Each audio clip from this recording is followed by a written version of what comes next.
So we're in day 3. It's been a really active couple of days. I've been to every presentation, so I'm getting a good sense of how the market is defining itself. If I were to think about some of the key themes, certainly AI has come up several times. AI driving contextual advertising, driving programming choices.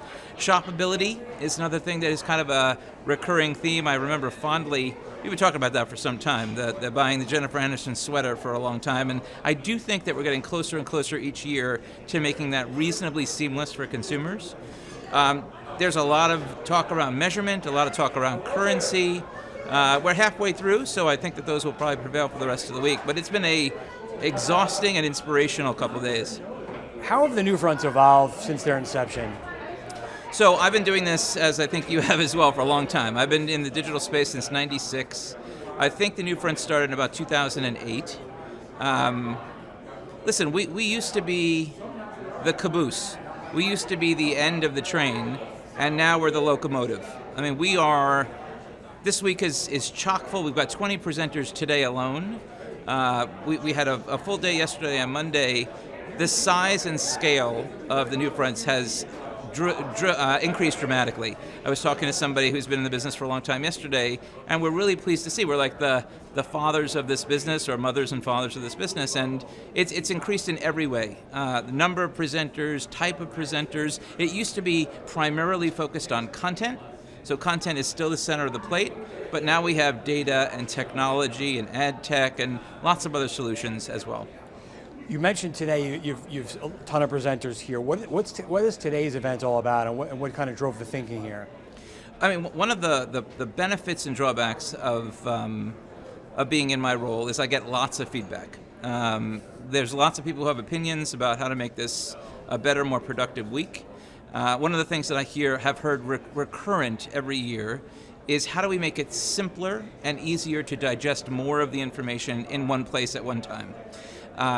So we decided that we're going to try that, and coupled with the fact that we want to, democratize access to the NewFronts. We want to bring people who might not be able to afford a Lincoln Center or a big venue for lots of people. Those are awesome. Those are great. They've been fantastic this week. But there's a lot of kind of small and mid-sized players who have tremendous innovation. We wanted to give them a stage as well. So we figured we would absorb the cost. Kind of charge a nominal fee for folks that are presenting, and hopefully get a mass group of people here to experience folks that they might not have been able to see otherwise. In the digital space, there's a lot of talk about buying is really a 24 or 365 kind of mechanism. So how do the NewFronts kind of help these buyers navigate today and the rest of the year? As I talk to sellers throughout the week, I'm actually quite, I don't know if I'd say surprised, because nothing really surprises me anymore, but there's a lot of business that gets written over this period of time. Even if you're a digital seller, we all know the marketplace moves all the time. It's 24/7, 365. But depending on who you talk to, between 50 and 75% of their business, their annual business, gets written over a 2-month period, which is substantial and meaningful. So while we are in the business all the time, flexibility, as we know, is kind of critical. So while you might have a commitment, the ability to move and optimize is obviously very important. Lastly, David, next week is the podcast upfront. What can attendees expect this year? So the audio space, which if you're in that space, they're a very passionate group of folks. It's obviously smaller than the video ecosystem, but it's also about niche audiences. It's about kind of understanding where that business is going. There's a lot of innovation in measurement, streaming versus downloads. How do we kind of compare apples to apples? We have, I think, close to 20 presenters next week as well.